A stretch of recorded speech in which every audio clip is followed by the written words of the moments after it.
and welcome to this special interview with Triton Digital. Today we've got Ben with us in the office. Ben, thanks for coming in again. Thank you.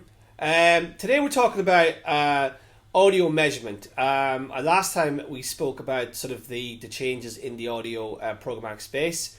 Today we're talking about the programmatic audio measurement, because measurement is a big issue throughout the industry. So, Ben, where do we even start with this? So let's talk about the existing measurement, because I'm curious to know how you are pushing this into the space and how you measure, because this obviously has a very big reflection on what's going on in the industry right now. Yeah, so Triton offers audience measurement services. So we measure for planning purposes to know like what's the total reach. And there are basically two methodology, one for streaming audio, so like music service, radio, and one for podcast. So for streaming audio, the MRC has established some guidelines like years ago, but you have also other standards from different countries. So basically you measure the duration of the listening. It's census based. So what we do is we have the streaming logs being sent by any of the providers out there. We take the logs, we eliminate a lot of invalid traffic. So invalid traffic could be just technical failure, but could also be robot traffic and all of that. So we get rid of this, and we can know like these are the number of unique listeners and the average duration of the sessions and all of that. So that's like how we measure streaming. We also have client-side signals, so we could map, like if you measure like a music service like Pandora, they will also give you client-side signals saying like the profile, socio-demographic profile of the listener, and just validate with the log-based measurement. So that's how we do with streaming. In podcasts, most podcasts, as you know, are consumed via a podcast app like Apple Podcasts, Google Podcasts, and there's no way to put any type of pixels or SDK in those apps. So podcast is really using server log measurements, and we follow in that case the IAB V2 podcast measurement guidelines. So it's the same principle. We get the logs. We also get the RSS feed structure, like to know what's the program name, the episode name, and all that, and map that with the data coming from the hosting platform, and then we'll spit back like the number of downloads, and the number of uniques, and all of that. So, but contrary to streaming, there's no way to confirm the exact duration of the consumption, because once it's downloaded on Apple, you could potentially guess.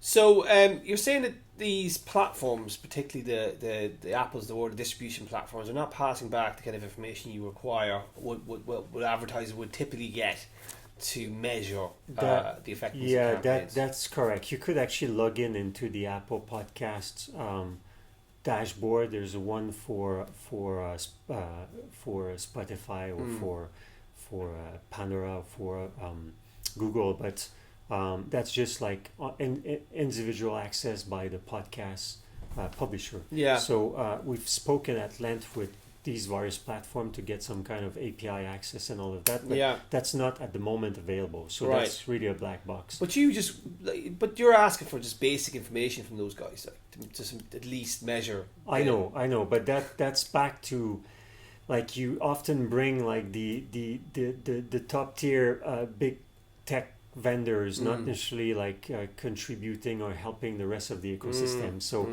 Apple is sitting on that treasure trove without sharing it back, and the same at the moment with Google, Spotify, and others. You have to log into their closed ecosystem to have access to it, but it's not shared back. I think there's an open dialogue, so we may get to something acceptable, but at the moment you can only guess. So that's why the industry is being traded on a download paradigm.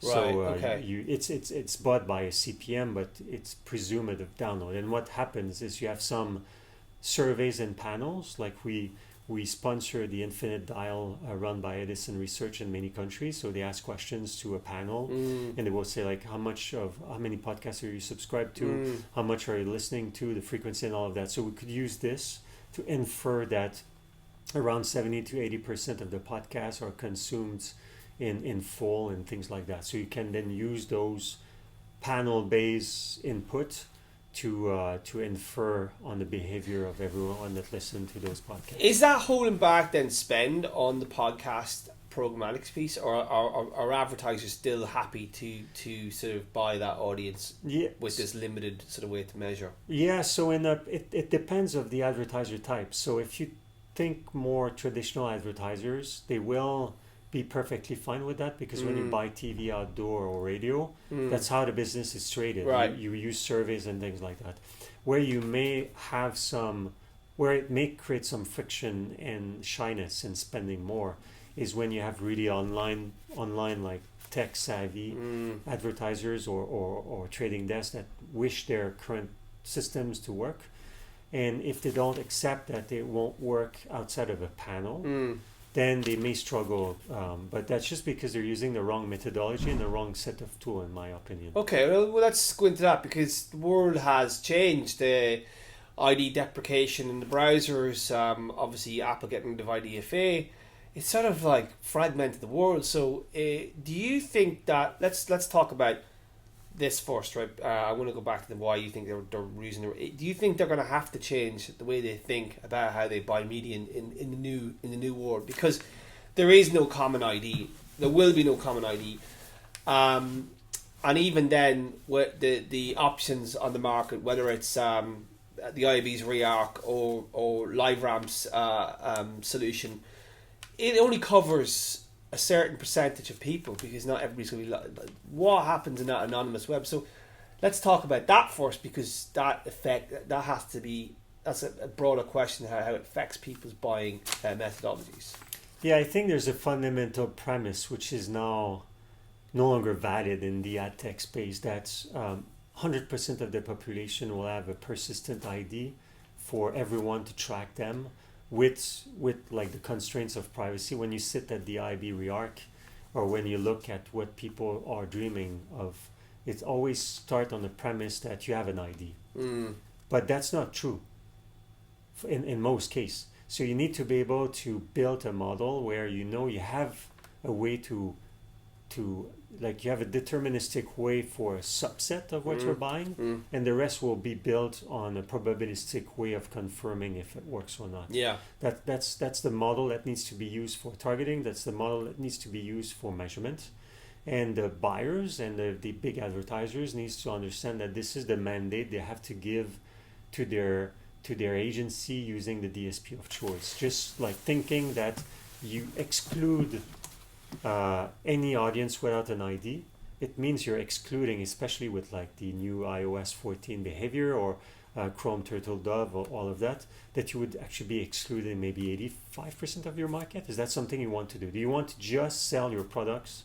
But does it give Google and the walled gardens Spotify example a unique advantage in that they will have an ID, they will have logged in users, they will have the ability to target and measure, particularly measurement, because measurement for me is everything.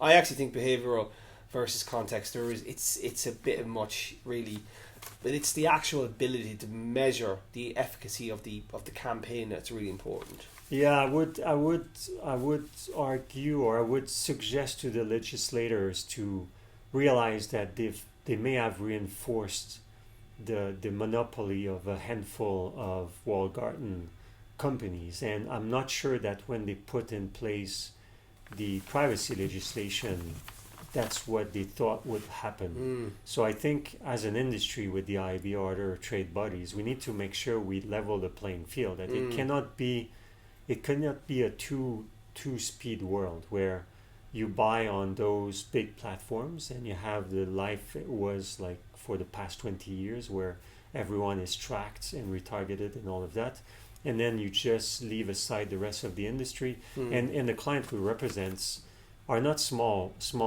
publishers. There are big like radio broadcasters, TV broadcasters, print media, all of the information. There's a lot of music service, not just Spotify. There's a lot of podcasts, and the industry needs to acknowledge that. And that comes from the advertisers saying like, do I want to put all of my money only in one channel? Well, that would be stupid. I mean, it would be crazy, because those walled gardens are not the internet. They're not the media landscape. So how do you think we should approach the measurement thing? What's the best means? let's just say we can. We're not going to win the ID fight, right? We're going to be able to do some of it. So what's the solution in terms of a holistic sort of approach to this? Because it's not just audio. We're talking about CTV and display and all the other channels in the sort of digital ecosystem. So I think they've been like there's a lot of field methodology for market research that has been in place for like 50 to 80 years. And I think the ad tech space, when they jump in, they just said like, this is all past and now like it's all around a cookie. But that thing just exploded. So they need to look into the other methodology saying, oh, maybe the best, and it's often the case in any field of research, an hybrid approach is usually better than a single. At the moment, the ad tech is built on a single premise that you have an ID, but that is going away or already gone because you have 85% of potential users are going to be so anonymous. You need everyone to accept that it's a mix of some of the audience will have an ID, then you have surveys. And you have like other means of tracking conversion, like I was explaining in a previous interview, where you have like a Home Depot that will see like do the promotion of a barbecue, they will see like a lift in barbecue transaction at the point of sale. So you don't have an ID that connected both, but you can connect the fact that you've spent some money in a marketing channel and you have an impact, and that should be considered.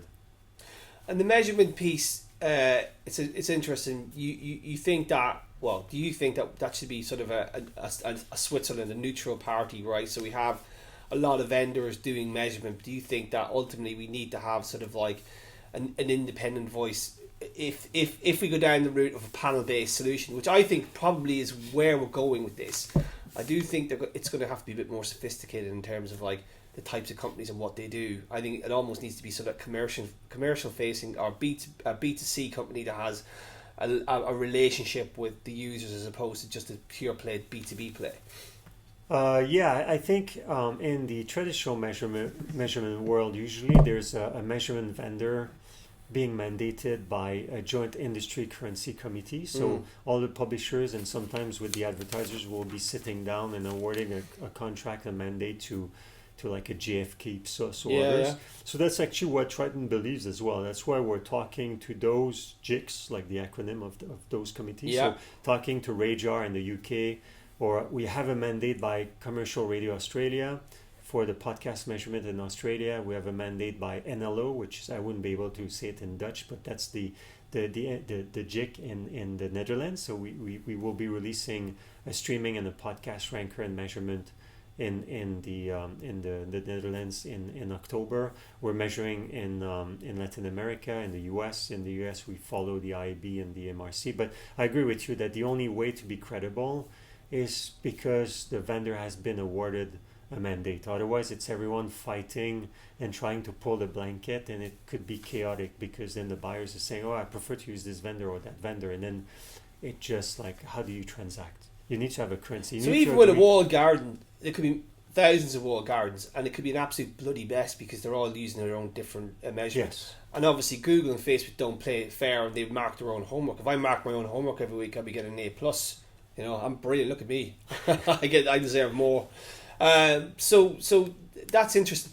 So wait, do you think it has to be holistic, or do you think it will be channel based? So do you think like for programmatic audio or for audio in general, will you have your own measurement metric, that standard or whatever? That's what it is at the moment, because there are intricacies on each of those channels. Like you take like big vendors that does measurement in the display and or mobile app. They're based on having a pixel on a page or an SDK, but when you download a podcast or an RSS feed and it's just downloaded, they don't have the right tech. So Triton is having those techs, so that's why we're focused there. We don't claim to have any capacity to measure anything else than audio, but we're investing all of our efforts into the audio measurement. So that's why at this stage, at the current state of affairs, it is channel based. Right, and if we don't get a currency, what's the outcome here? We're just going to be, we'll have to go work for Google and Facebook and Amazon and Apple. Yeah, no, and but I think that's a fair point. Like if there are no currencies, then it means the buyers are not spending the money in the right buckets and may reinforce the position of just a handful of companies. And as a society, is it what we want? As an industry, we don't want it. Yeah. There'll be no trade press. There'll be no events. We'll be just slaves to the West Coast companies. It's gloomy. Yeah, it is gloomy. Well, we're confident this can be turned around. Ben, thanks for coming in. Appreciate it. Really, really interesting deep dive on the measurement part of audio, and I think it looks like really an interesting, finally going to be in a very interesting space now to invest media spend. Thank you for having me. And that was our special interview with Triton Digital. We'll see you next time. Thank you. Thank you.